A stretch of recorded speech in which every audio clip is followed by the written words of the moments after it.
Good evening, Southwest Georgia, and welcome into Fox 31's The Blitz. I'm Andrew Schnitker, and tonight it's round 2 of the high school football playoffs, and we're going to start tonight's show with the Fitzgerald Purple Hurricanes. Fitzgerald hoping to reach the quarterfinal round for the 4th season in a row. Tonight they were hosting Adairsville in our Jeannie K. Tupper Game of the Week.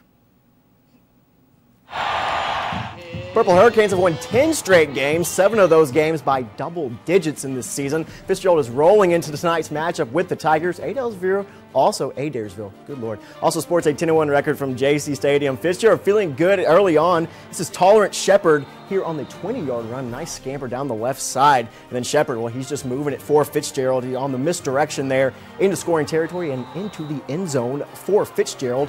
Get it off started off right with a touchdown there. Now Fitzgerald up, and Adairsville showing some fight. Here's Cody Kramer hitting Mike Upshaw. Upshaw with the wheeling and dealing, breaks a few tackles and keeps going down the left side. Finally gets caught from behind just in the red zone. And Upshaw finishes off the drive to the right side this time, not touched. For a touchdown for Adairsville, so maybe there's a chance. However, Shepard and the Fitzgerald Purple Hurricanes, they close that down pretty quickly. Here's another beautiful run by Shepard, almost getting into the end zone. Purple Hurricanes, they win big one tonight. Final score 46-14 from Jaycee Stadium. North of Fitzgerald and Rochelle, the top-seeded Wilcox County Patriots were facing Aquinas High School out of Augusta. Wilcox beat up on Calhoun County 39-6 last week, and then tonight, well, it was pretty much the opposite for Wilcox County. We're starting in the third quarter. It was a game of turnovers. It's 14-13 Wilcox. The opening kickoff returned for a touchdown by Aquinas, getting all the way in. They would get the touchdown, would miss the two-point conversion there, so they took the lead on the opening kickoff, 19-14 Wilcox County. Now, this is Mikkel Grace for Wilcox. Pass complete.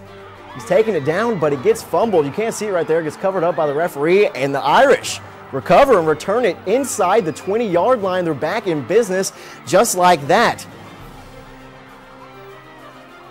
Now as we hit the third quarter again, this is Jamal Holmes, fumbles, Irish recover, and then Irish hitting a 35-yard field goal to make the score 22-14. Now 25-14 Irish up, and Grace throwing deep. Pass was intercepted by the Irish to kill Wilcox's comeback hopes. Irish, they win big in this one. Bottom line, lots of turnovers. Final score, Aquinas wins 32-14. The top-seeded team in Region 1 AAA, Cairo Syrup-Makers, they earned their home field advantage, and, well, it paid off for the Syrup-Makers tonight. The team was hosting Stevens County and their top running back, Chaz Thornton, but he wasn't much of an option from West Thomas Stadium. Now, in the first quarter, they get off scoring quickly. Damian Edwards scores for the Syrup-Makers' first touchdown. Extra point, however, no good, 6-0 Cairo. Now, Terrell Kaysen in the second, that's their man, runs in for Cairo's second touchdown from a yard out. Extra point good, now it's 13-0. Moving along, Stevens County turns over the ball. Cairo would recover, and they would take advantage of that fumble. Kaysen then takes the ball in for another touchdown. Sliding off that tackler, extra point was good, 20-0 Cairo leading. Now ensuing kickoff, Stevens, well, they're struggling. They're really struggling. Stevens mishandles that kick, Cairo recovers, and Stephen Bench, the quarterback, hitting Randy Wooten for the touchdown. He goes all the way in for the score, extra point good, 27-0 in the second quarter in this one. Final score, 40-14, Cairo was really rolling. This is a nice pass right here as well.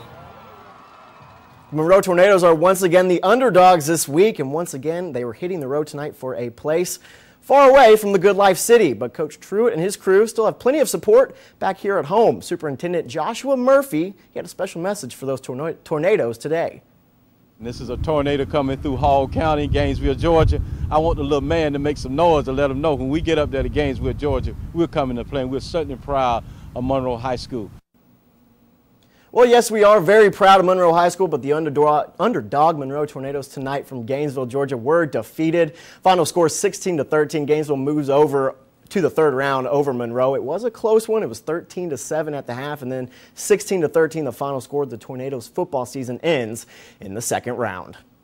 Coming up, we'll take a look around the GISA ranks. Both Deerfield, Windsor, and Westwood hosted semifinal games tonight, with both aiming at getting back to the state championships. Those highlights and more next on The Blitz.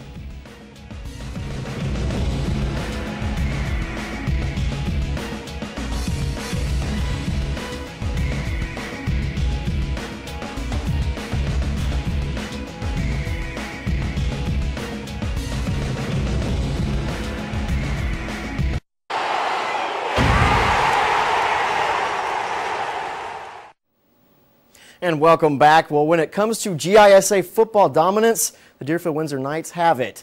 With a win tonight, Deerfield and head coach Alan Lowe reached the state finals for the 4th season in a row. However, Stratford Academy is their opponent. They were able to put a blemish on Deerfield's record this season. The Knights lost to the Eagles in the second game of the season, 14-10. But that one was in Macon. This one could be different at Webb Memorial Stadium. However, from the beginning, Stratford Academy gets on the board first. This is Stratford's Austin Simmons racing through the line for an early Eagles lead, 7-0. However, Deerfield, of course, would fight back, getting right back in it with Knight Matthew Fox recovering the fumble deep in Eagles territory, putting Deerfield in scoring position. Now from 8 yards out, here's Knights running back Quentin Hurd. Barely touched in for the score and laying the ball down easily. We're tied at 7 at this point. Now still in the second, this is later on with 1 minute left. Stratford on the move. This touchdown gives the Eagles right here a 13-7 lead at the half. Actually, it would get a little bit worse for Deerfield. The Eagles led 20-7, but Deerfield battled back, tying the game at 20 on this dive in by Daniel Cheshire. However, it was not enough. Deerfield Windsor goes down today. This was a big one at Webb Memorial Stadium. Final score 32-20. Well, the Westwood Wildcats also trying to reach the state title for the second season in a row in Single A. Wildcats hold a 24-game winning streak, but who was their last loss to? Well, yes, it was this team, Thomas Jefferson Academy, their opponent. But first off, in the early goings of this one, Westwood looking good, moving the ball at will. Here's quarterback Mason Worsham to Douglas Nobles for a first down, and then Westwood in scoring position, and Worsham hitting Brody Collins. Past the tacklers in for the touchdown. It was 20-6, Westwood taking the lead at this point, but TJ battling back, scoring here to make it a 20-14 game. They would get the 2-point conversion as well.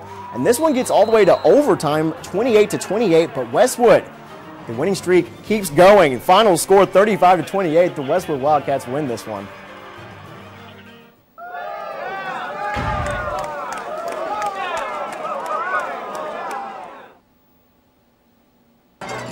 All right, let's take a look at our Albany Technical College Fan of the Week. And here at the Blitz, we are an equal opportunity group. We do not discriminate, and our Fan of the Week is one of our older and wiser fans from Fitzgerald. Congratulations to your Purple Hurricanes, and congratulations for being our Fan of the Week. Well, coming up, Seminole County puts on a show in Donaldsonville, while the Colquitt County Packers, they hit the road for round 2. That's all next on the Blitz.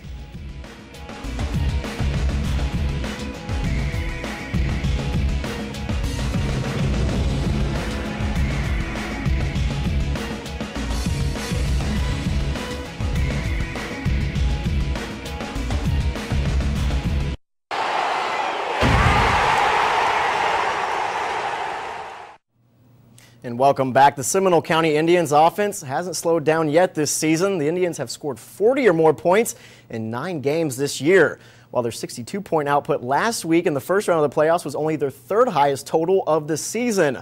Now, but tonight, the Indians face a similar offensive power in Wilkinson County, and the Seminoles, they're hosting the Warriors at their home stadium, so that was a good thing for Seminole County. Now, Seminoles, they strike first in the first quarter. This is Antoine Bucks. He's taking care of things, juking in and out of the defense, and then with a 30-yard touchdown run down the right side into the corner. 2-point conversion successful as well for Antoine Bugs. Seminole up 8-0. Now Wilkinson County trying to come back, running the ball up the middle, but not enough. Losing the ball on downs. That was a 4th down. Seminole gets the ball back. Now a penalty moves Seminole back to their own 10-yard line in 1st and 15. Look at Chris Brown. I'd say he can run it. Let's say that. That's 90 yards right there. That's a handoff, 90-yard touchdown. Extra point was good as well. Seminole up 15-0 after that score. The Wilkinson Warriors trying again to put something together in the first quarter. They could not do it. At the end of the first quarter, it was 15-0 Seminole County, and despite a penalty playoff game, Seminole County wins 28-7. The Colquitt County Packers were big winners at home last week, and tonight the Packers traveled to Atlanta for a tougher test against North Gwinnett. The Packers and Bulldogs both won big last week, but it was a fun matchup tonight between these two. Scoreless game in the second quarter. This was a low-scoring game until North Gwinnett sneaks in. Ball came out, however, officials ruled he had broke the plane to give North Gwinnett a 7-0 lead.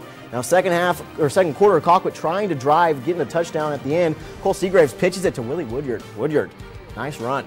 He gets down to the 36-yard line, but Colquitt was unable to score. Now, however, after the half, they would put in 2 touchdowns in the third quarter, and here's on the draw, Willie Woodyard again in for the touchdown, making the score 14-7 at this point. Colquitt County, they're moving on to the third round. Final score from Sewanee, 17-7, Colquitt County.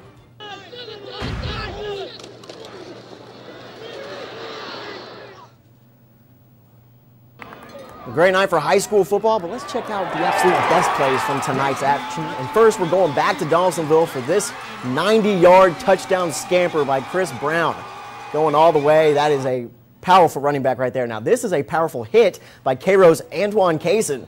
Right here, just nailing the quarterback. Slow it down for her right there.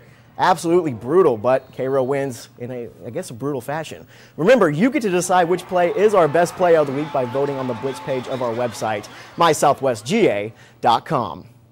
Hey, tomorrow it's going to be a great night for high school basketball. Local hoops are back at the Albany Civic Center, and kicking off the schedule is Westover in Tift County. Girls play at 4 o'clock, boys at 7, while the Albany and Doherty High teams, they will play afterwards at 5:30 and 8:30. All 4 games tomorrow. It's going to be a good time at the Albany Civic Center. Also wrapping up, the Darton College soccer team's playing in the national semifinals today. They're playing in their own form of playoffs. The women's team earned their shot at a championship with a goal in the second overtime. Say Shauna Campbell with the goal to give Darton a 2-1 lead, or 2-1 win. However, for the men, not so much. They will not be making it to the national championship. They lose to Monroe 2-0. Now the women will play in that national title game on Sunday.